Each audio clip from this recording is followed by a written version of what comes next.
Awesome. Beautiful. Welcome, everyone. I can see a lot of dark places here. I would love to see everyone's beautiful face, if possible. Hi, Hassan. Beautiful. Thank you very much for putting on camera. Hey, Alison. Thank you so much. Oh, this is much better. Suren. Hello. Beautiful. That's awesome. That feels much better. I feel like I'm in a room with you.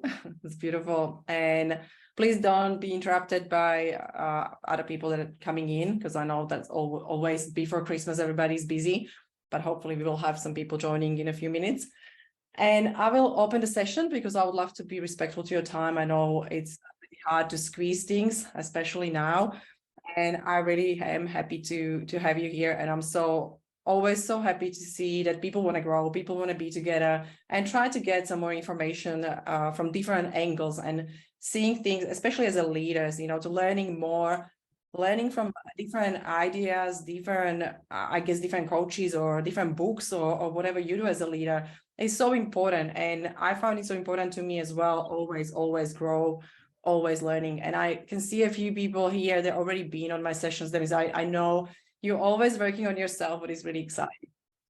And before I start, just a little bit of housekeeping, or kind of like probably set up the standard of the session. I love to have sessions interactive. I would love to hear from you as well.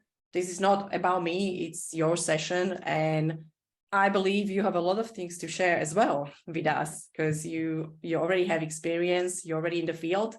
And I always like when we can have actually conversation instead of just me lecturing.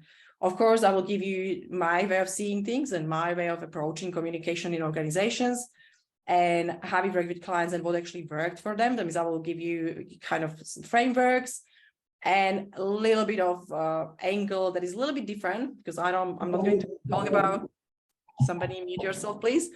I'm not going to talk about communication from perspective of, there is always body language, there's always words and tonality. You already know that. I don't think I need to go in that kind of old school stuff. You can also Google it. You can check what are the great body language for open communication. You can find it online. That means that's not me. I'm talking more about thinking and where the communication actually starts and how to approach it from 3 different components. And we will go deeper into that because it's so important to understand that communication is happening all the time. You communicate to me already on the screen.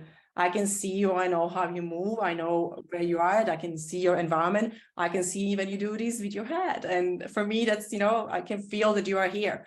That is really, really important part of communication. There is expectations. Yes, I love the cameras on, if possible.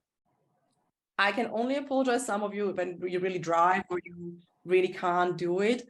And it's really hard to turn camera on, but I would love you to be here in the room because it's also great for other people that are learning and they try to grow and they can also learn from you. That means we will probably annoy you a little bit. Ugo, Mel, I can see in Ranjit, maybe. Tell me if I'm pronouncing that wrong. Gay, GJ. That's awesome. Guys, we want to see you. Yeah, this is fine, Ranjit. Yes, awesome, Ranjit. Thank you very much. That's awesome. It's interaction coming. Okay, cool. I would love to keep it also open to chat. That means if you have chat window on the bottom line, you can see the chat is open. Please just share, where are you from? Where are you right now? If you are in Australia, where in Australia, or New Zealand, or some other countries, I would like to see and hear from you. That would be awesome. I'm based in Perth right now. India, Mumbai. Awesome. Yay, that's far away. Melbourne, Sydney, Perth, Sydney, Townsville. Never been in Townsville. New Zealand. I love New Zealand. Oh, just want to travel. Brisbane. Next year in Brisbane. Is Suran? Is that correct? Suran. Yes, Brisbane. Suran. Awesome. Yep. Cool. I'm just learning your names, guys, because I always try to pronounce that all correctly.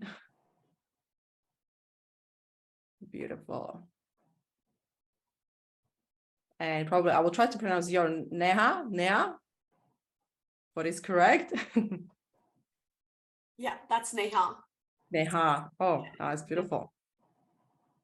Okay, I will believe that other people come on with the videos, because we will have the breakout room as well. And I would love to people talk together as well. It will be probably not very comfortable when you have people with camera off in the breakout room. That will be not fun. Then hopefully you will be able to manage at least this if possible. And I will jump in also with a little bit of expectation. As I mentioned, it is something that I want to keep through my sessions. It is about conversations. So I would love to hear you as well.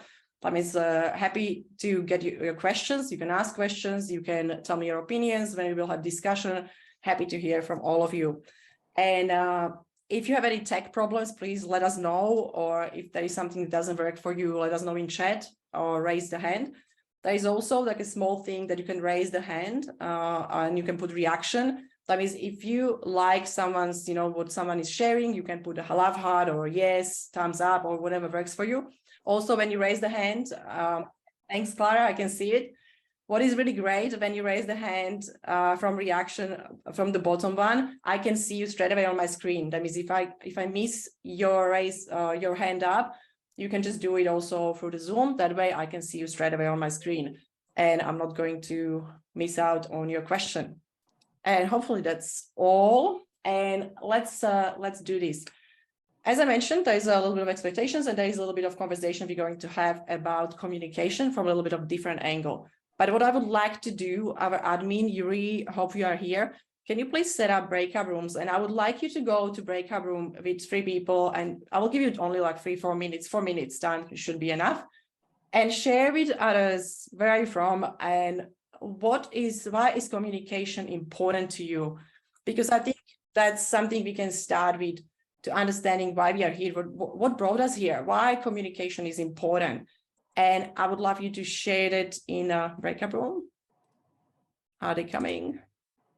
Yeah, it looks like there's still a lot of people, yeah, with the screen like this. But yeah, tell me more than I know your name already, Neha. Pleasure to meet you. And yeah, what brought you here? Why communication? Why is that important? Well, communication has always been important, really, but more so in the, virtual world that we are in nowadays, right? Everything, it feels like tools have taken over. I see people saying, okay, tools of communication is going on. So I thought, let's do a reset. If I'm thinking wrong, or am I still stuck in old ways where I'm still talking about communication and tools are the way to go. So yeah, maybe more of a reset. Yeah, cool. Awesome. And what do you do? So I'm a business analyst manager. I manage a team of business analysts. Yeah. And you could say, how important communication is in our line, at least, like, yeah, gathering requirements, talking to stakeholders. Yeah. Absolutely. Yeah.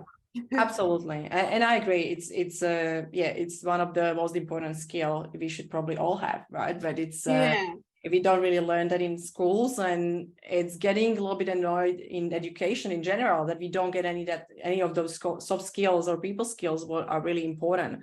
And yeah, how big is your team? You said you're leading the team, and how many people? So I have currently 7 people reporting into me, but then I run the business analyst practice as well. So that's like PAs across the organization. So yeah, reporting line is different than the other team. Yeah. Do you find any challenges that you have like with leading the teams? Yeah, I mean, a lot of factors that come into play, right? I mean, we are a diverse team, right? So sometimes you come with your biases, like, okay, this is how you see things happening. And then there's like, okay, well, there are other perspectives that exist. Nothing wrong, nothing right. But then it just comes with, a lot of cognizant things that happen. Yeah. Yeah, I love that you said biases and that you're already actually thinking from that perspective, because that's quite new and not a lot of people do it. And I think it's very important in leadership position. Yeah. And yeah, give me a second. I'll just close all rooms. Just to let you know, Yuri, I will close all rooms and just leave it now. That's all good. That means, yeah, Suren, welcome back. I don't know, hopefully you had someone in the room, or no, you didn't. Okay, then share with us, because It's me, myself, and I for okay, good 2 then minutes. share with us. I'm so sorry, I realized a few people are still not coming up with cameras. That means let's ask you, what brought you here, and yeah, where from? Yeah, so I'm from Brisbane, Australia. So I am currently the Group IT Portfolio Manager for Domino's. I've recently moved into that role. I was previously the ANZ Infrastructure Manager, and I'm still managing that team. So I'm currently managing some young engineers, and then also in my new role, IT PMs that have been in the industry for like 17 to 20 years. Yeah. So the reason I'm in here today is to understand how I can balance that way of communication between the two teams. You know, a different way that I deal with the younger team, and then a different way I communicate with the older team. Yeah, awesome, great, thank you very much. And what I would like to say, I would like to know if everyone had someone, at least one person with camera on in the room. Thank you very much, Suren. I will just check with other people. Everyone had a chance to talk to someone. Okay, cool. Because I was worried, because there was a few black screens here, and 2 people didn't have really anyone in the room. That I apologize for that. Well, you know, it happens. I know people are busy, but let's try to still call all of you guys that you don't have camera on. Please just come in. We would like to see you. And thank you very much for sharing. I heard from you, Neha and Suren, and I would like to hear, let's say, from 2 more people, if we would like to share what brought you here and why communication is important to you. Someone will raise a hand. I'm sure you can. I will pick someone. I can see Melanie is smiling at me. Mel, if you can please share with us why communication is important to you. Yes, sure. So I saw this event on LinkedIn, and just through a friend who was attending, and yeah, I think communication is just so important to be able to get your idea across and feel maybe valued in a team if you can communicate well. And so that's something I struggle with sometimes. Yeah, that means kind of get across the message the right way, like really express what we want. Yeah. Yeah. I absolutely hear you, because there is a lot of not, like, it's very normal in leadership, especially because we are dealing with different personalities, different behavioral styles, and really try to get our message across. It's actually different way to different people, right? Mm-hmm. And it can be challenging. Thank you very much for sharing. And anyone else would like to share? Let's have one more person. I would love to hear from you. And okay, Adam, please. If you can unmute yourself? Sure. So I think communication is much more than just talking and listening and all that. So body language is important as well, and as well the energy. When we speak to someone, the energy we emanate or we exchange, that's the most important. I think the most important part. So yeah, in my belief, the learning how to relay that, how to open up, to trust the person you're talking to, first of all, and emanate that energy and make that exchange is a crucial part of the communication, because in this case, you can verbalize what you feel and not what you think only. And that's much more, it's deeper, it goes deeper routed into the ears of the listener. So to say, because you're not reaching his ears only, but you're reaching his heart, his emotional state, and so on. So that's for me what communication is, Yeah. I feel like, guys, I can learn from you definitely, because this is exactly the topic or the angle we are going to talk about, because communication is more. And I just want to see, we here agree that communication is everything, is actually #1 skill we should all master, right? Because we know, I think there was also, I'm definitely in with that, because it's even when we think about what we can achieve alone and what we can achieve with other people, right? When we are together as a team, we can achieve much more as we can achieve by ourselves. And that's why communication is the most important part, because if you can't communicate the vision, if you can't communicate what we want to achieve together, and really help people to be inspired and motivated to do it, because actually it's not that just that goal matters to us, but it has to matter to all team members. But they have different relationship with the goal, and language that and communicate that is so important. And I found communication as almost as art. So like it's really has so many angles, right? It's because when we Google communication, it's number one skill to understand in the world and being able to influence people. But when you go closer to that, it's always about, yes, communication is more, it's body language, you know, we are open, inviting, but it's not just that. It's actually on us how we communicate from perspective, how we understand people. And I will show you very, I guess it's a very simple way I'm trying to explain the big concept in a very few words. That is, I will try to play this and draw it. And I would like to talk about that a little bit with you, because I think for me, it's probably the best approach that I found that works with everyone when we want to really help companies to communicate better and to understand that there are different components of communication, not just body language and words and tonality. And what I always said, it's a component of it's cognitive. Can you all see that? Kind of. Yeah, cognitive, emotional, behavioral. All teachings, everything what we do or when we work with clients, it's basically in these three areas or three components. And why is that? Is because how we communicate starts with our thought.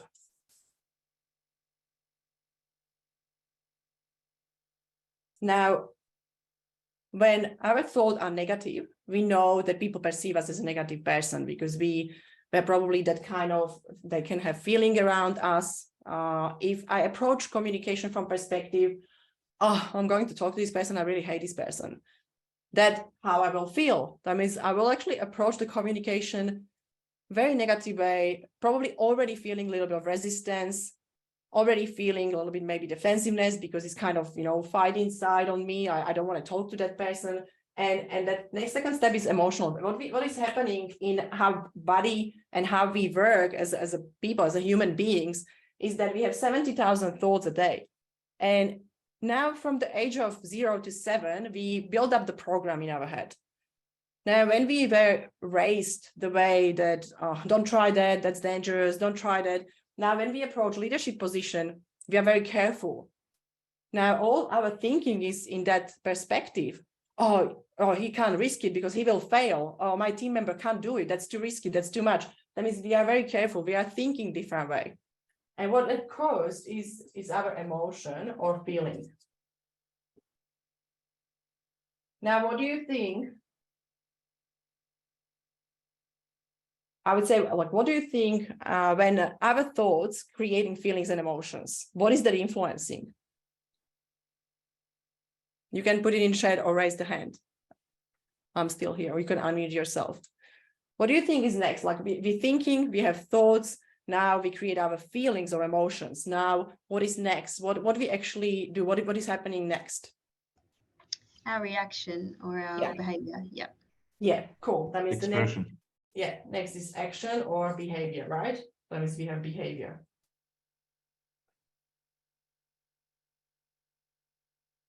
Now, what this behavior will cause? What is that after?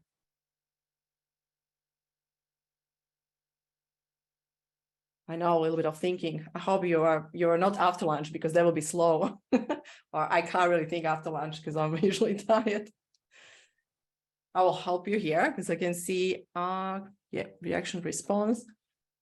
Influence. That is the result. Okay. That means everything what we create is actually the work of this. That means if we want, for example, we have conversation. Let's just take it between two people. I know the communication is we're going a little bit deeper into that, but let's say there are two people. Now, when their thoughts are, I don't want to talk to this person, and this person doesn't want to talk to me because he thinks that I don't respect him. And usually what happens, we think as a leader, when someone doesn't do the work, we think that they don't respect us. That means that's actually normal thinking of a leader, and it happens. Now, when we approach the conversation, we have a little bit of fear because we don't know how they will end up. We don't know what is going to happen, and we want to win. We want that people to respect us, or to that person respect us. That means it's going to be straight away a little bit of, maybe anger, maybe, I don't know, like a weird feeling inside. It's resistance. Action and how we will talk about it or how we will behave, we will be probably very direct. We will try to say why you don't do the job, why you don't do X, Y, Z. And the conversation will be basically perceived as the attack from other side. And the result of conversation will be really bad because we will probably argue, or the person will be, I don't need to do anything, and the person will leave. And that's kind of normal scenario between supervisors and teams. It's very normal because what we do here, can I do it? Maybe I will try. We can be on egocentric side, or we can be in ease. That doesn't work that much, but it's ease or egocentric, right? Or is egocentric part is when we are in resistance all the time, when we're coming from fear. Now, what happening, this is so important part of any communication, because what is happening usually, we are running on the program in fear. We're doing everything based on fear.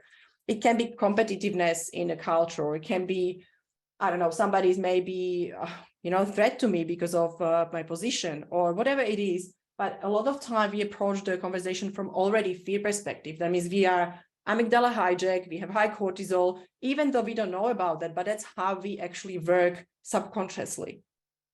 Now, what we need to do in communication to bring real focus on where we are at actually with our thinking. What is the trigger? What is, why I have that feeling? What is the trigger? Is that all about me? Or maybe that person is not about they don't respect me, but is about understanding. Maybe they had some troubles at home. Maybe that's why they can't do the job. That means all communication actually starts here. Everything starts on the cognitive level.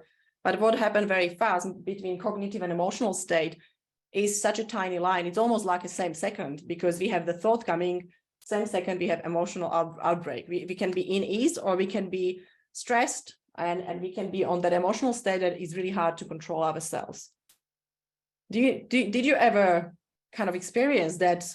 It's kind of like a nervousness, it's frustration, and you can feel it in your body that somebody really annoys you. Did everyone experience that? I think all of us, right? And I just had a conversation with my client about this, and I said, it is so hard because when we are in that level, we already don't know how to get back.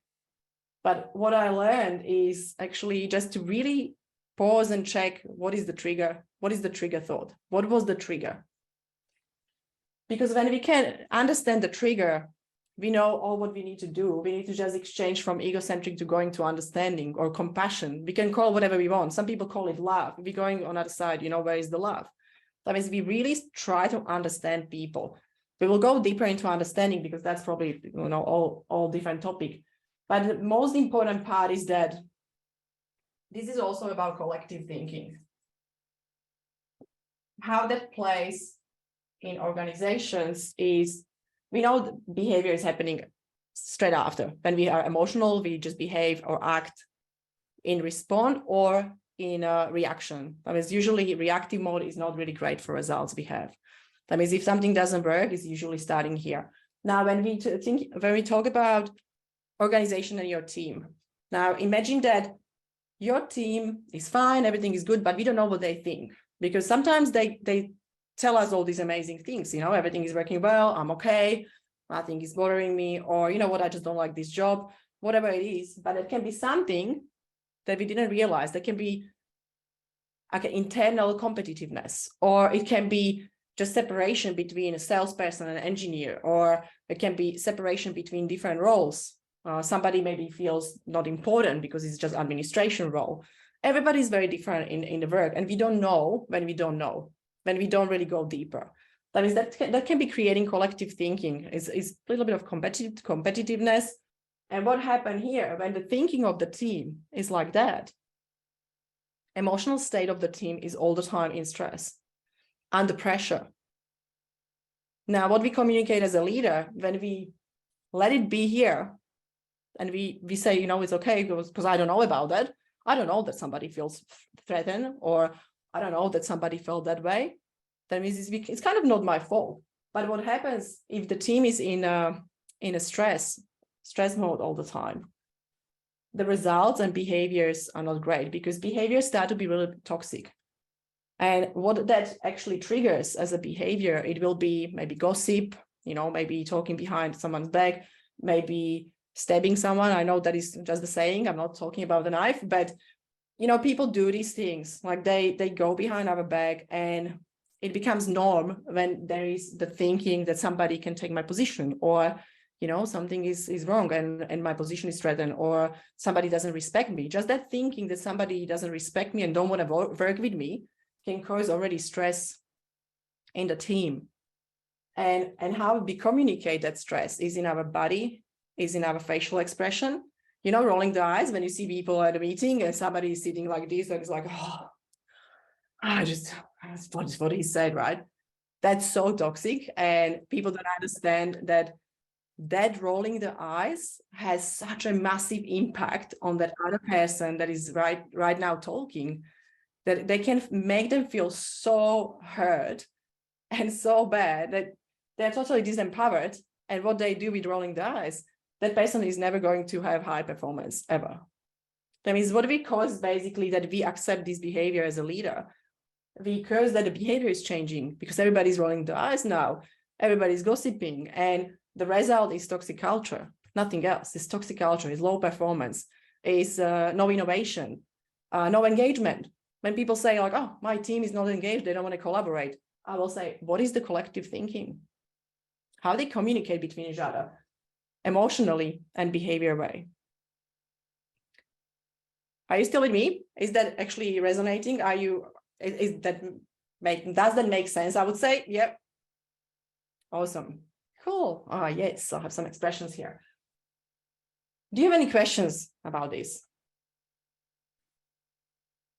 No. Not questions, just a comment. Like I think, please. You know, not being judgmental and accepting everyone. That's very important in within the team. So the team has to, and that's certainly nothing to do with ego. Judgmental is everything doing with ego, right? So not being egocentric.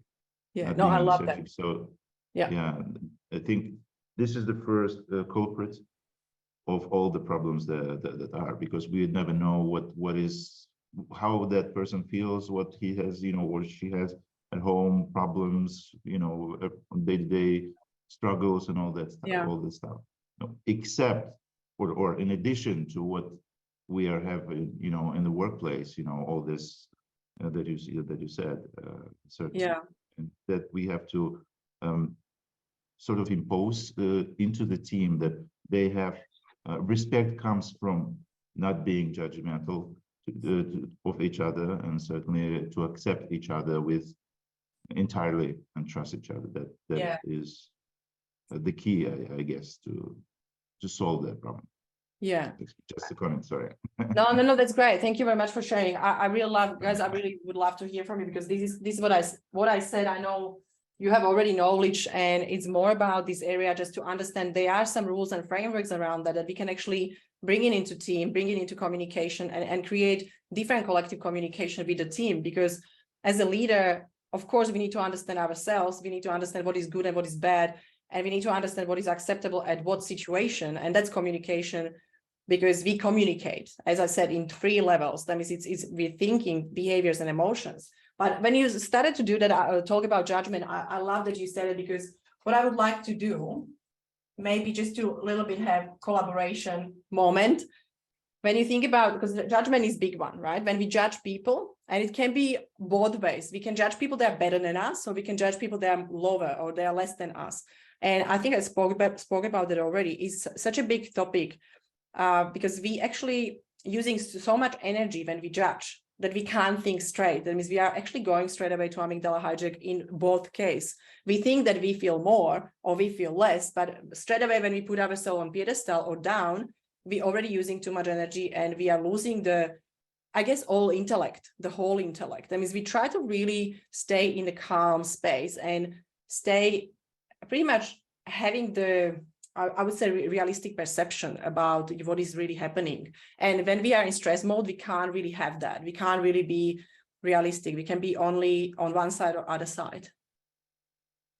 And let's say when we will say from perspective of thinking and behaviors or emotions, when we think about the line, all behaviors or thinking or emotional states, they are actually moving us towards the results or towards the high performance. What do you think it will be? Because we have one here below the line that is not bringing us to results. It's actually keeping us down. It's keeping us stuck. And it's definitely, we don't have any results from communication when we judge. It's definitely not a great result. That is, what do you think? What is about the line? You can share, you can unmute yourself, or you can put it in the chat. I'm watching both of them.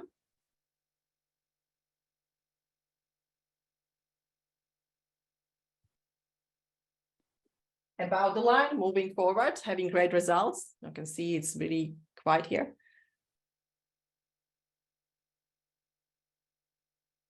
What if I will start?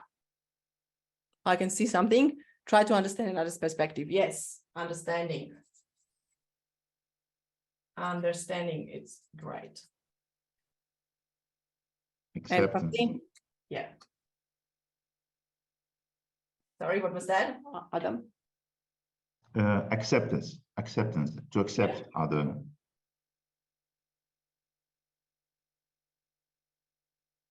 I'm not assuming I'm always right. I will put assumptions here. No, that might translate into curiosity. So we can be always curious about other people, Yes. other people's life, how they feel, and all that stuff. That's important part of the leadership as well. Oh my God, I'm sure you can't read this, but it's okay. We know what I'm writing. But yeah, curiosity, definitely not trying to be always right. So important, because when we think about, being empathetic or not really being on judgmental side, but when we are here in acceptance, how great that feels. We are already having calmer emotional state when we are in acceptance mode, when we can accept. And don't take me wrong, sometimes even my husband is making me crazy, right? But what I'm trying to do, I don't put that on him, because what I will do, I will be below the line, because I will include him in, I will say, in my shit, right? I'm sorry for expression, but it is true, because that something annoys me doesn't mean that it's annoying in general. Okay, that means that's exactly like, I don't need to be right. It's not about me. It's not, nothing is about me, basically. It's about others, especially when we are leaders. That means when we put ourselves in that position that we are curious, we try to really understand where they're coming from. And I can give you an example. I had a conversation with the team, and that was the supervisor of the team. And he comes to us, I really need to fire this person, really need to fire her. She's not respecting me. She's not doing what I want. She's not motivated anymore. I don't know what happened to her. I just need to fire her because she's not doing her job. I was like, was she always like that? It's like, no, but now it's like, for the last few weeks, I just can't handle. After that, she, came back from vacation. I was like, what if you will try to ask her what actually happened? Maybe something happened at vacation, like something is going on, right? Because she wasn't like that. And he was so sure that he wants to fire her. But after that, we push him to go to speak to the person. After the conversation, he realized that that person was the baby when she was on the vacation. It was a very traumatic experience she had. And when she came back, she really needed to deal with the trauma, but she didn't have any more vacation. She had to go back, to the job straight away and be switched on, and she couldn't handle. And I think from perspective of leaders, yes, we want people to be full on. We want them to be always, turn on and always be on the job. But when they are not okay emotionally, and their thinking is somewhere stuck in the trauma and stuck in the story, we can't really expect, different behavior. We can't expect that they will be full on high performing. That means from communication perspective, if we are a leader and we understand that people don't behave because they behave, because they're idiots. It's because they really have something going on in their mind or emotions. Something is happening. And from communication perspective, I have so many people coming and sometimes they're making jokes, they have sarcastic humor, or they're mean to someone. You know what is funny thing? What do you think, where is that coming from a lot of the time? What is that emotion? Past experiences also. Fear, pain, hurt. Yeah, I can see it. Yeah, that's true, Clara. Yeah, I think it's personal experiences as well. So you're just Yeah. communicating it to everyone else. Yeah, absolutely. Absolutely. And we have program, when we talk about that, we have program in our brain. Our brain is programmed for something. You know, when we experience something, we already have program written in our head. That means it can come from that perspective as well. But most of the time I can see, Alison as well, it's fear and insecurity. I mean, sometimes when someone looks actually communicating very harshly the confidence or, you know, saying the words, it doesn't mean that they are bad. It means that inside of them, there is something, they fear something, they feel insecure. As a leader, I can't tell, you know what, I don't want this person in the team. As a leader, my responsibility is to talk to that person and realize what is on that level of cognitive or emotional part, because we see the behavior is not okay. Behavior is below the line, right? That means we know that, I know sarcasm, you know, in organizations is toxic behavior. I like sarcastic humor, but I can use it with my friends. I can use it with someone that I know long time. You can use it with someone that you know long time. It's normal because we do it between friends. But imagine that you have new person, someone that doesn't know you and doesn't know that that is your style of humor. Straight away hurting person, straight away, you know, saying that I just don't value you. That means it can be translated. Sorry? Hurt feelings right away. Yeah, and that's the thing, like we need to understand, that's the thing, we need to understand ourselves as well, how we communicate. And it is different how we communicate with friends and family, and it is different how we communicate with our team. That means this is all basically keeping people seen and understood. That's kind of basic rule of communication. Really make other people feel they are seen, they're heard, they're understood. So important. Thumbs up if we agree. We have more and more people without the video. Everybody agrees that this is most important part to even start communication. Cool. Thank you for thumbs up. I can see it. Guys, hey Greg, how are you? Guys, if you can come and show your faces, that will be awesome. I would love to see you. You can see it's going really cool. Thank you. Alex, I just wanted to add in there. Yes, please. I'm aware of the amount of time and energy that that kind of a conversation, when we're to be in ease, when we're to be curious, and to drive toward a full understanding of the position of the other. There's a great deal of energy sucked out of leaders in those moments. And sometimes the pressure of moving towards sales or keeping on task or other things like that, that kind of external pressure can place a great deal of demand on our energy to be able to achieve that. I just want to add that into the conversation. Yeah. And Robin, thank you very much for sharing. And I think from perspective, if I can add on, is we have so much pressure in general. We work under pressure because also we had 3 years of crisis behind. And I know a lot of people try to get back. You know, it's not easy task. A lot of people really suffered, but they never talk about that. And honestly, a lot of leaders suffered. They never talk about that. They never say that, you know what, I really feel uncertain. I really feel bad, and I really mentally don't feel well.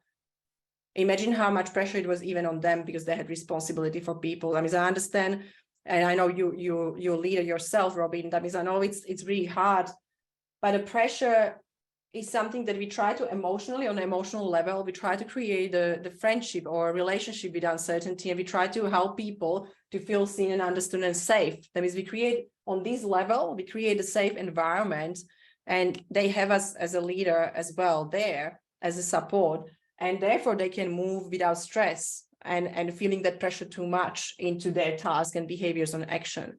That means what is really important is that we always remember that the behavior is always happening with thinking and emotional state, is always there, because we have really 70,000 thoughts a day. Imagine that always everything is thinking. That is when we know there is a pressure, also check on them how they think about pressure. You know, like just check on people. Like, we are in stress, and there is environment, there are people around us, everything is causing stress. And to look or to find a way to learn how to deal with stress is the best thing is to talk about that, and talk about that from perspective, not blaming someone, but talk about the state of mind and state of emotions, you know, how that is supporting us in behavior, because the result always can be great or toxic culture when you think about the collective thinking or collective emotional state. It can be two of them. And we know that toxic doesn't need to be toxic that everybody's just gossiping, but it can be that they are not engaged, they are not inspired anymore. And people just are tired. That means we don't say that people are tired and blame them for that because they are tired and they don't want to work, but go back to check, hey, how they think about that. What is making them tired? Because our thinking can actually make us tired. I know that's probably too much. I'm not sure if I should go that way, but yeah, it is our thinking. I can see Adam is laughing. But true, right? What we think, that's how we are, or what we think, that's what we create. That's our reality. And sometimes we said, you know, some people are still positive. I don't know how they do it. It's just the way they think. It's just the way they want to live their life. And it's our decision. It's our personal decision to be happy all the time or not be happy. If we are not happy, it's our decision to be not happy. And I know that's the big conversation. I'm not going into details to that because that doesn't have too much. Yeah, we have to be happy. Otherwise, you know, like everyone is doomed, and including yourself, like with the entire team. Yeah, you have to be to emanate that positive energy in any situation, whatever happens. Yeah, and certainly when we, you know, when we make other people feel like they are part of your family, like they're part of your personal family, like, you know, then it's totally different. I'm not talking about compatibility. That is as well a very important part of when we choose, you know, who we would like to work with. What we're talking right now, let's say, in this situation, is when we are forced to work with someone that we didn't choose at the beginning, or they change their life, like, you know, 100%, and you have to deal with that. Like in their lives changes, in a way. And certainly, like, you know, being part of the family, like I'm discussing with you as a sister and brother and mother and father, that's totally different. And they have to feel that relationship. When you start building that, we can minimize the risks of failure in communication with this approach and with this attitude towards the people we work with, and even any kind of relationship, strangers. I love what you said. I love what you said, Adam. Thank you for sharing, because when you said, I just pick up the word that you said, you know, you include everyone as a family, and that's basically what we do with communication. We including or excluding people. We can actually include them with our, you know, facial expressions, or the way we roll the eyes. What we talk about at the beginning, you roll the eyes, you excluded someone. You just tell someone basically with your body language, they are not important here and you don't want to hear their opinion. And after that, you ask, oh, why this person never ask questions, never want to, you know, say any insights, because we exclude them somehow, you know, and can be subconscious. I'm not saying we're doing that all the time consciously, because a lot of people have that, just the habit that they roll their eyes when they are bored. But the thing is that other person always take it as about them, because we do it. It's all about us, but it's not. We always, you know, come from that egocentric perspective. But what we can start to do as a leaders, we know it's not about us. Then if someone roll the eyes, we can have conversation about that. We don't, you know, feel hurt, but what we can do, we can teach that to other people in the team, that, hey, you don't need to feel hurt, but let's talk about that. Everybody's different. And yeah, it's inclusion is really important from perspective of communication, because we can really communicate the way that we don't realize we exclude people just with small things in body language and facial expressions. Very important. And also what you say with family, it is very interesting how some people, when you talk to leaders, they're like, I love to speak with my kids. They're awesome. I always come home and I'm so eager to learn. I want to hear what they create, how they will solve the problem. I come to work, I don't want to speak with that person. I just don't like him. That's the thinking and emotions that happen first. And we actually subconsciously, that thinking express in our behavior. We don't even know about that, but we basically straight away close down. There are boundaries straight away between the communication. There's like a two people, you know, when they can't talk together because there's already emotional and thinking block. That means, yeah, that was the most important part. I really love that. And we will go a little bit deeper into awareness and understanding, because I think that's the one thing that we need to master. And okay, before I will move, I will do something because we have Christmas time. I don't sell today anything. I really want to offer 5 people leadership strategy session in value $500. And my admin will probably, Yurko, if you can share the link to free session, I will do it only for this week because we are getting pretty busy from January. That means if someone wants to do it, there's 5 spots available. I actually put away some blocks in my calendar and there is available for this week.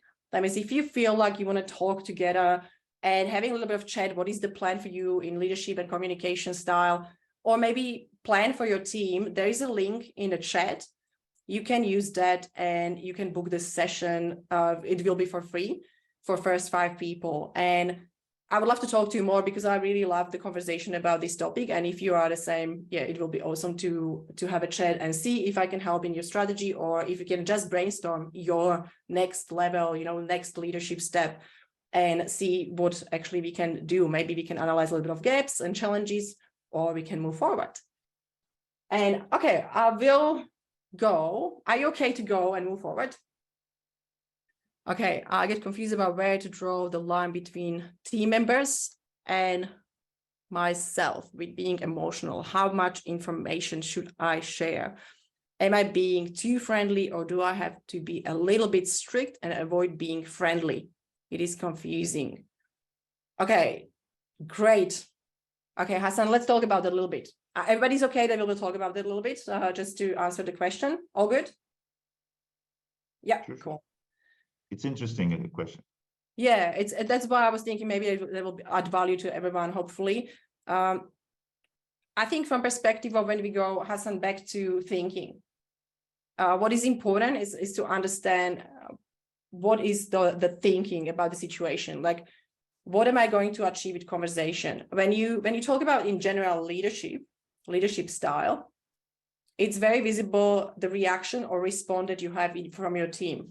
If they are just friends and they don't respect you and they just want to go for beer with you, that's probably something that we created too friendly environment. We don't need to be friends with our team. We just need to respect them. What we do, because it will be crazy if you have a team of 100 people, you don't want to be friends with everyone. It's you have friends in your personal life. That means the leadership is not about friendship. It's about respect. It's about trust. Do you want to talk more about that, Hassan? Like, I want to know, like, how do you know that you are too strict, or do you have any situation or any example that you can share? I can't hear you, Hassan. I can't hear you. I don't know what happened. Basically, what happens, the trust is most important part, and when we have trust in the team, you know that because when we are going back, all proof is in your result and behavior. That means that's kind of what we watch. We check results. That means if you have your team and you're not sure where to draw the line, you check, okay, are the results high performance? Do we have healthy culture? Do we have psychological safety? Do we have everything going smoothly? People feel great and safe. We can see it in behavior. Behavior will be signs of behavior like collaboration or engagement, innovation. People will come to share, come to ask questions. It's kind of, you can feel it on emotional level as well. People are open, they don't roll the eyes. That means the behavioral part, when you can see what people do, when you run meetings, you can see it's open conversation. It's respectful and people respect each other. Yes, Hassan, I saw your hand up. I think it's working now. Okay, cool. That is that clear? Is that answering your question? Yeah, check your results and check your behaviors, because we're starting to measure behaviors a lot. A lot of companies don't do it yet. but basically we can measure behavior and the emotional aptitude basically of the team, because you can see what is happening. If they are really just too friendly and they don't do the work, you know, there is something that was the line probably too much towards friendship. Yeah. Yeah, because it doesn't go with every team member. Some team members just think about you being friendly to few team members, and some people just think about you being friendly to everyone in the team. So it's just different to everyone within the team, and everyone will have their perception about you, that you're a very friendly manager or you're a very strict manager. When I started in this role, I was considered a very strict manager who never smiles. But after a month, I just became a little bit like, very into things. Like I started learning what they are doing. Every second person I used to sit with, and I learned their roles from them, not by a computer or from their job description. So I learned with them, and that's where they found me being friendly with them. And then this a lot of people do start asking me favors. Oh, can I take that day off? Can I take that day off? And I'm like, I can't give that day off to everyone. It's just not right. And that's where I get sometimes confused, is like, where to draw the line about that conversation. Maybe I was just too friendly with them. No, okay, that's great. That's I can understand now that that is kind of your perception, that you think they perceive you as a friendly when you spend time with them and they ask you questions like they want to have day off, or they want to have more, and they try to take advantage of you. That doesn't mean that you were too friendly. It just means they just pushing boundaries. Now, you as a leader, you need to understand what is that healthy culture, like what is that healthy leadership style that I want, right? What am I communicating? Because if people start to open up and coming with questions, they're outside of the scope, they're outside of the system, or they want more, then maybe that's something like, hey, let's have a look, let's sit down with the whole team and let's think about that. What are our processes and systems and procedures? I will show you guys where I can move. This is my competence. This is the things that we need to respect. It feels like there is no clear culture. There is no clear process. There's no clear values, because everybody perceives you different way. Everybody jumps, and with requirements, they're pushing you too much in the corner because you want to give them. But it's not about giving them free time, giving them everything. They need to understand the vision and results that you are there for. It feels like that is missing in a culture, like there is no clear vision and values, how we're going to achieve it. Because if they understand this, they don't want to take day off and they don't want to leave the job early, because they know they want to achieve that together first. And mission and values, basically what we do, and beliefs, let's say. Again, we are most on the cognitive level now, right? Cognitive and emotional. That means, and of course, attitude as a behavior. If this in your company is set up correctly, you don't have any problem, because people actually know what are the boundaries. That means, from perspective of leadership or management, if we know what are our values, what are our common standards and attitudes and benchmarks, and we understand how we work together as a team, because that feels like they're more individuals now. But if they understand how they work together as a team, you have, of course, systems and processes, then there is not a problem. But this doesn't matter when this is not set up. That means I will have a look. Probably I'm happy to talk about it with you because it's outside of our conversation today. But it's most important is vision, mission, values, beliefs, attitudes, having that common ground with people. If you have that set up, you will be really, really powerful leader, because people will know what to do. They don't need to ask you what to do. Everything is set up as a culture, as a standard base or foundation of behavior and attitudes, and what is actually okay and what is not okay. If you clarify that, what is okay and not okay, people know. So as you can even have session with them in conversation about the line, below the line. We talk about that, about the line, behaviors and attitudes, they are accepted and they are helping us to achieve our goal, and below the line, what is not helping us to achieve the goals. If you just open that conversation, straight away it will help you to set up or reset the team thinking, collective thinking. I will go to details happily on the session if you want to book a chat. Yeah, all good. No worries. Thank you. Awesome. Thank you so much for everyone who participated, because it's always great to have questions. I'm happy to actually stay after the session. But yeah, we talk about 4 different elements. And now cognitive, emotional, behavioral part of the conversation or communication and leadership is really important. Now, I would like to move a little bit into details. I grab most kind of important things that I would like to talk about in communication that will give you a little bit of kind of process, what to focus on and what is important when we want to really go deeper into the topic. And the first one is awareness.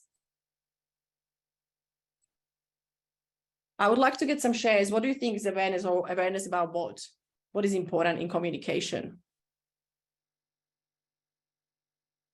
Hands up. I'm happy to see hands up, or just unmute yourself. Yeah, Greg. Culture. One thing is to be aware that we bring biases with us. Cool. Yeah, thinking. That means thinking patterns. Yep. Beliefs. Because I think, bias is also beliefs, very, very much deep written into our brains.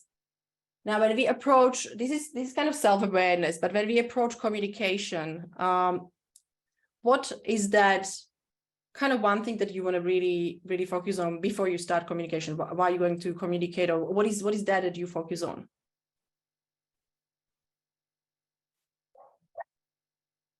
Greg, jump in. Why are we communicating? I like that. Okay, purpose. I will probably language that as well as an outcome, right? That means what happens, somebody already said, to be always right.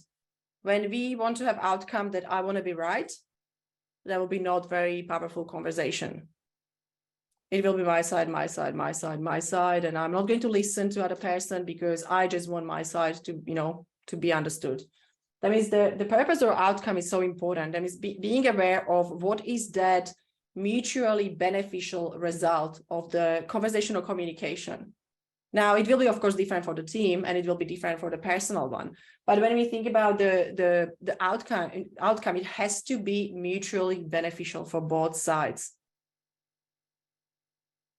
At least languaged that way. Because what we try to do as a leader, we try to help people in our team. We don't try to be below the line, blame them, being angry, or try to get our point, and tell them like, you didn't do that, this has to be done. We try to understand and have mutually beneficial outcome.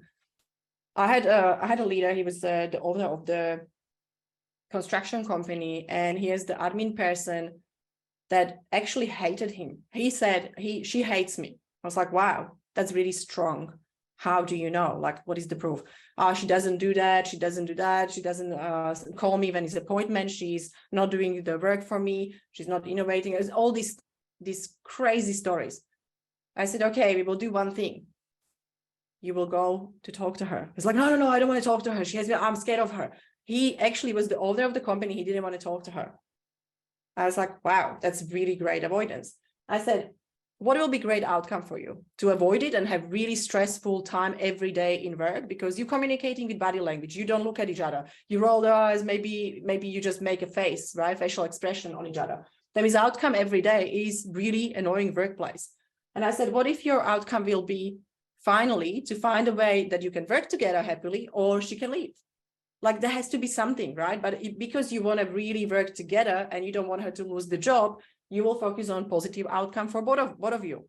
And I said, but if you will try to approach the conversation, take her for coffee, take her out from the office and ask her, hey, I really feel weird around you. Maybe you feel the same. Let's talk about it. I think there is some tension. Would you like to solve it? Would you like to talk about it? Just to be sure that we can actually have a nice day every day and work together, positive way, because it really drains me. And because he never talked about that, and he approached her with conversation, she said, oh my God, I thought you hate me. I'm so drained. I'm so tired. She actually told him the same thing. They didn't have any idea. They were feeling basically the same way, but they never have conversation with outcome that they want to work together.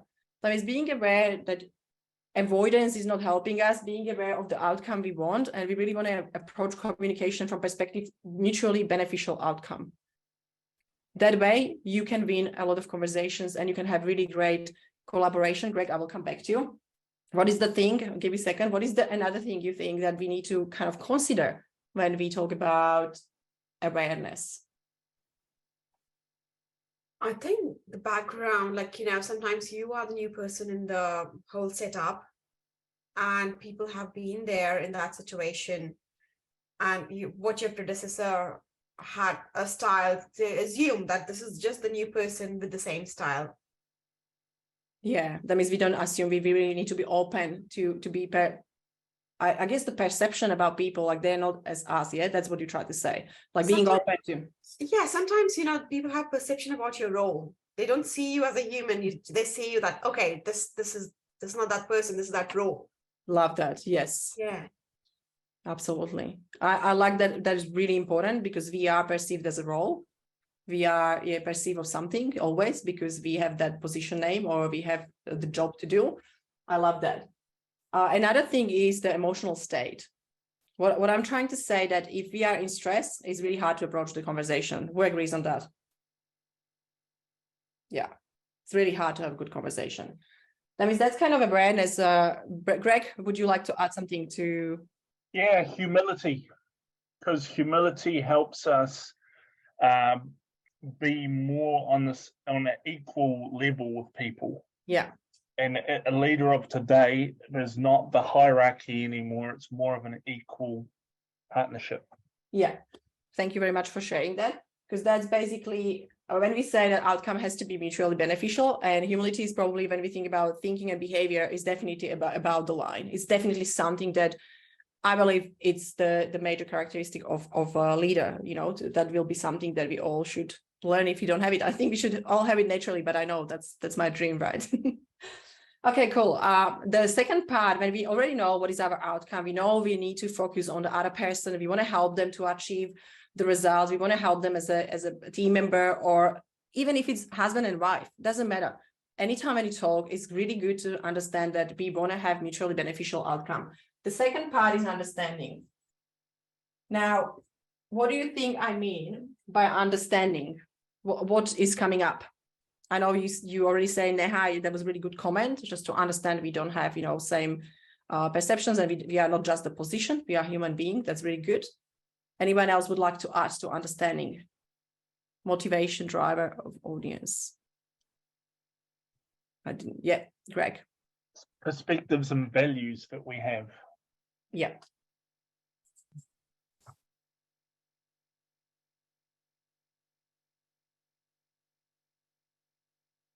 That means everybody can actually agree we are human beings, right? Now, I will give you as an example that I would like to go a little bit into 4 different energies. I will give you an example of a disc. Now, a lot of companies has disc trainings, they have disc profile, but they don't go deeper.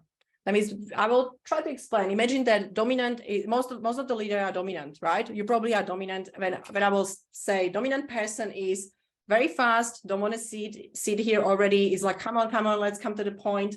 Let's go faster. I can see some people already moving. That means I can see we have a few dominant people here. And we kind of want the result. We want result. Nothing really matters. We don't need to go into, nitty-gritty things like the details and stuff. We really want result.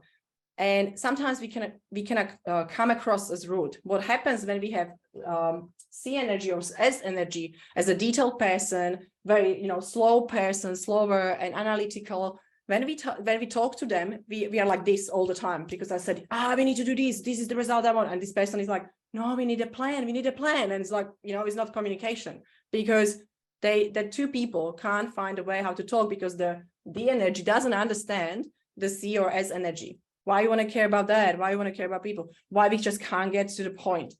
What happens in communication, probably this is the major, I would say, framework to consider when we talk to people, understanding if they are analytical, if they are detail oriented, or if they are dominant, results oriented. Now in sales conversation, same thing.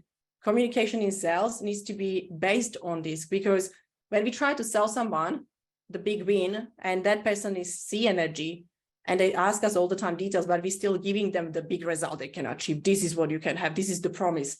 They will never buy from you. And that's how we actually put across our messages. Like this way we talk. That means when you think about functional, for example, behavior, you can be dominant person with result-oriented, fast, moving really fast, really just results, and big experience, and very much making decisions fast, let's say you want to have things done. What is happening with dominant people when they have C or S energy in the team? They want to have things done, and hands up who here is in the role and sometimes just jump into the things to have that done, taking screwdriver, fix the TV, whatever it is, just have it done and don't try to delegate, just really have it done because you can do it fast and best. Who did it once before or twice before, right? Now, I would like to ask you, when you think about that, when you do that, and I know you can do it, you can have things done because, you know, you're fast, but what do you think it does to other people? How they feel? Comments. Melanie, Hassan, yeah. Pressure, Neha? frustration. Yeah. Okay. So, you know, I don't often do it at work because I'm good at delegating at work, but I do it at home. And I'm like, you know, I see my husband doing things slow and I'm like, okay, I don't have zillion years to wait for that. Move aside. And then what happens is that I'm the doer of it all the time then, because then they're like, well, you don't like my work. So here you go. And I can see that happening at work as well if I don't delegate. Yeah. It's in a way telling people that you're not good enough. Yes, that's it. That's exactly that. Yeah. Basically, when we think that we are helping other people because we have the job done, because we are fast, what we actually create is disempowerment. We are not empowering our team. We are actually disempowering our team. Next time, they're not going to do it. They don't even put hands up, and they're not going to be proactive. They're not going to be innovative because we just show them we can do everything by ourselves. We don't need them. Can you see how our energy is great for the, you know, being dominant and leader and drive people to the results, but at the same time, we can disempower people by even knowing about that. Now, those energies are really important from perspective that if I have the team and I have the job, now for me as a leader is understanding the communication and behavioral styles, because when I have project and now I put 2 C energies, 2 analytical people to finish the project, they will be slow. They're never going to finish it. They will be stuck in the details and analytics, and probably they will be very careful. Now I need combination of that. That means I need to add some D energy and I energy and S energy, because what will happen now, the D energy will drive the result. Like, let's move faster. You know, we need to achieve this. Now the C energy, C energy is saying, oh, let's analyze this. We need to be a little bit careful. But the D energy is like, oh, let's take a risk. I think we can meet somewhere between. Now the other person is saying, let's take care of people. We have customers. How we can be sure that they actually go with us and they have good experience. Now I energy, we need to have fun. What fun we can actually give to people? What we can have some party or launch. That means you can actually create project, but then you want to finish the project the best way. It's the best to have combination of different behavioral styles and energies. And that's communication, because those people need to be also aware what are their strengths, what is their preferred communication style. Now, when they know, and you know, as a leader, you can explain this is why and how I put you together, because this is the best way we can finish the project. Imagine how amazing communication will be between people when they know, now I'm not going to fight with you because I'm, you know, result oriented, I'm detail oriented, but I'm going to ask you for details to help me to, you know, fulfill my big picture. We can see the power in this, like we can see the power of collaboration. Yes. Slowly, hands. I think I'm making it so tired. Okay, 1:16. We have a few minutes. Yes. Any, Suren, do you have question, or it was just hands up? Oh, I was just agreeing to it. That I feel like I could use that at work. Yeah. Yeah, awesome. And from perspective of understanding, this is going deeper, of course, to understand people. We can't definitely manage this in 1.5 hours. This is something that can be done in all day training, because people really feel the way we don't even expect them to feel that way. And to know about them, about their communication style, behavioral style, and their thinking patterns is so amazing, because like Greg mentioned, you know, beliefs, values, thinking patterns, so important, because we can adjust our conversation and communication, and we can create the great systems in our team to have everyone to understand how we are different. Now, there is another model I like to learn, but I can do maybe separate workshop for that. It's core needs. Now, I will give you 3 big examples. My need is for variety. I have pretty good relationship with uncertainty, and I love it.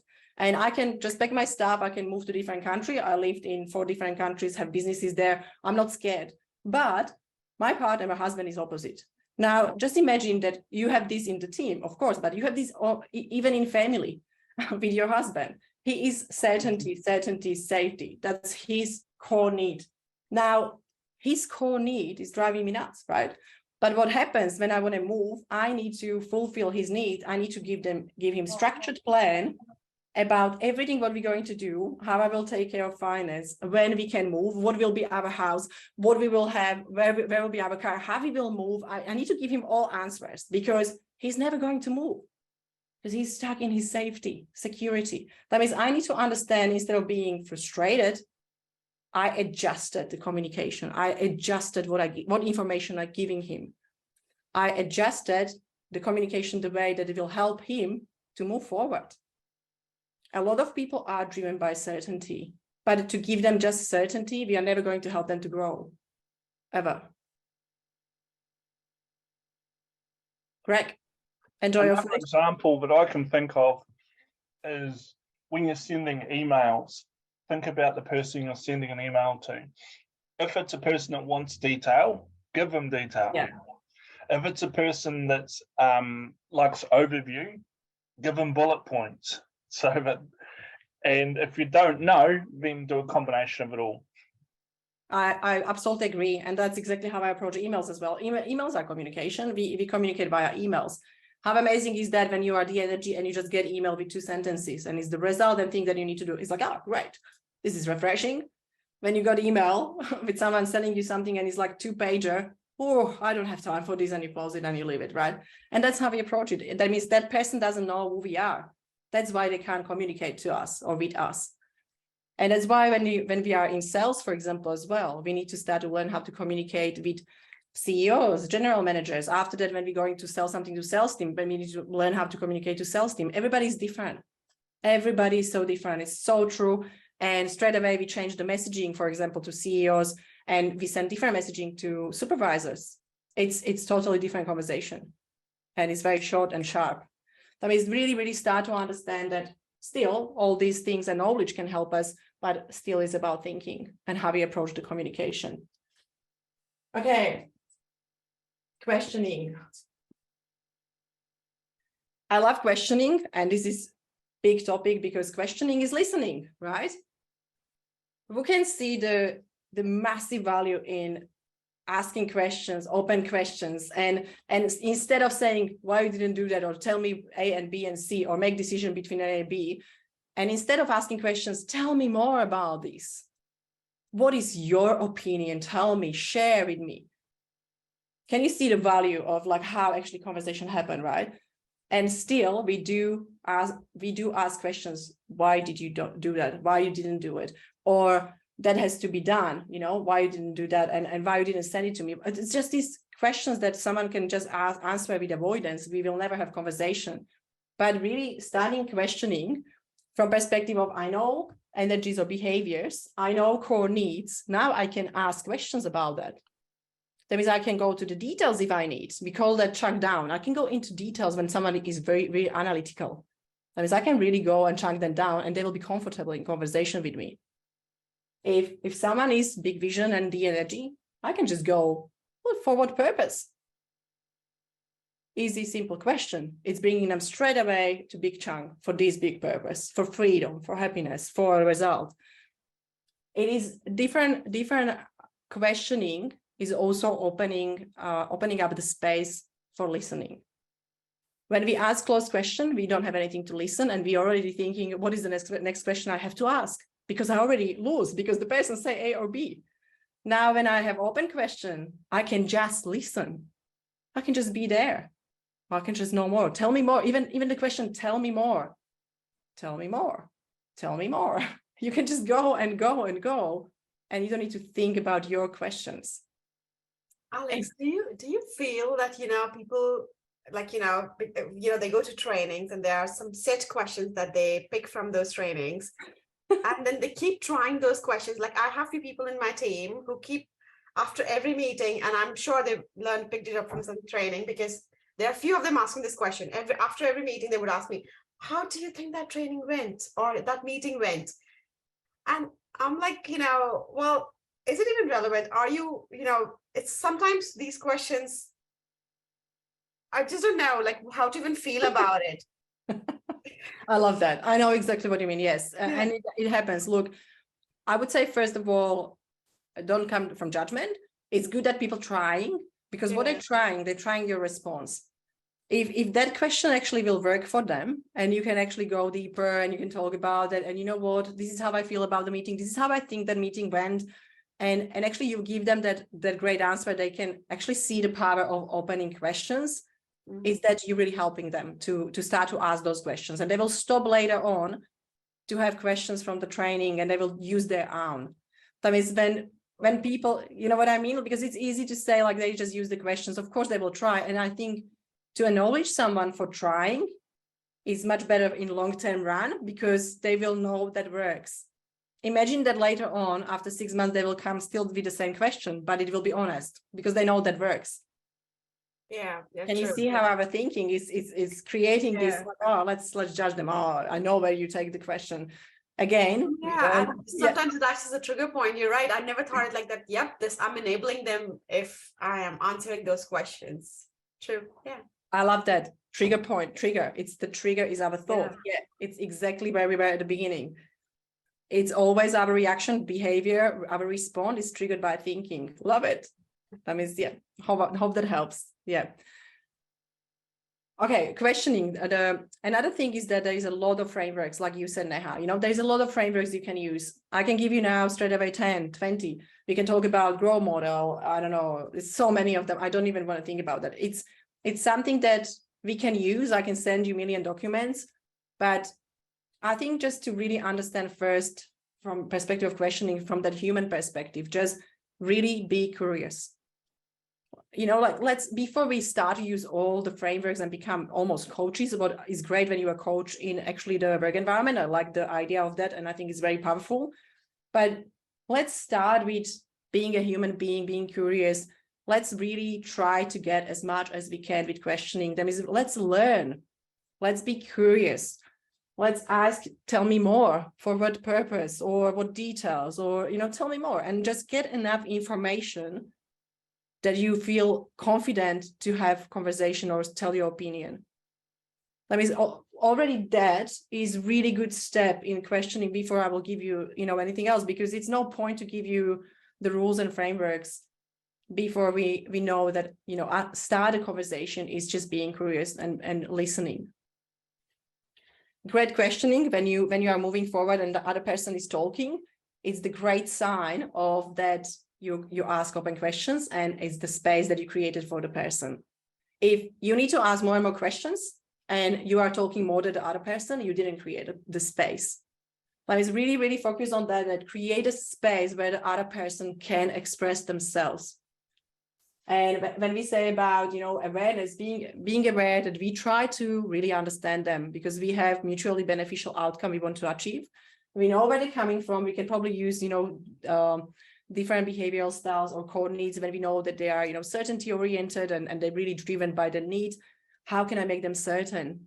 Maybe ask questions with that, you know, like I can do this for you. This will be fine. Let's, you know, discover together more, even more.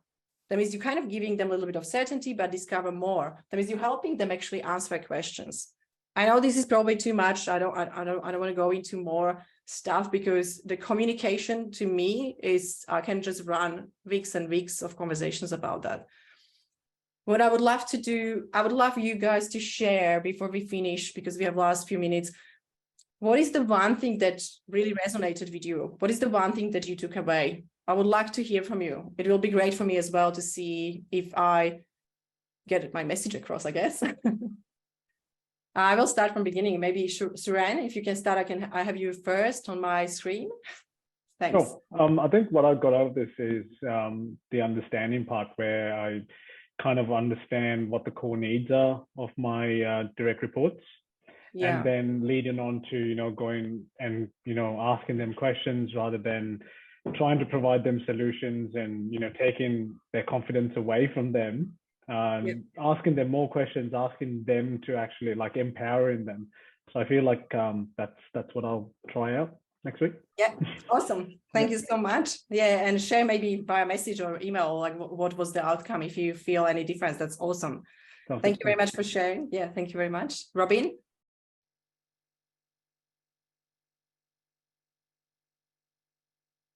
Oh, I don't know about one takeaway. I think the questioning aspect down there, just behind you, number 3, the genuine curiosity. I think those are great words. I really enjoyed hearing those words. So I'd take that away with me. That's great. Thank you. Beautiful. Beautiful. Thank you very much. Yeah, thanks for that. Adam? Yeah, you know, sometimes like you don't think about these things, right? Like you just do it intuitively, so to say. So it was very interesting to see like a structured view, you know, like the general view or general picture, so to say, of the entire process. That is, I guess that's the most valuable. That just you've put it in, you know, years and hours just to come up with this this systematic, I would say, approach to all those things that we consider that either natural or just, you know, like chaotically having this in our minds. So this is great, you know. I mean, like any other work that is structuring something, or like an organizational structure, so to say, of thoughts, of emotions, of everything. Very C energy. It's a little bit of C energy there. I can see it. Absolutely. Yeah. Thank you very much for sharing. I will continue, guys, just to be sure that you can find the link for the session, for the booking the session, if you want that free session in a value of $500 that I offered. It's still on. I didn't check who booked already, but I will do it after the session. It's only for this week. That means if you want to chat, please just do it as soon as possible, just to be sure you get the space. And I would love to hear more about you as well at the session. It will be nice to learn about your leadership style, what you do, and just get to know each other. That will be awesome. And Mel, you're next. Thank you. For me, I think it's just a reminder of approaching situations with compassion, and it's easy to jump to negative thoughts or feel defensive or have that sort of that egocentric sort of side to kick in. So I think it's really, I think that's a really good reminder that to always approach every situation with understanding and compassion. I love that, Mel. And you're just speaking my heart, because that's exactly what I learned first. It was really, really approach situations from the heart, from love. You know, compassion and understanding is so important. Thank you so much. It's a great share. Clara?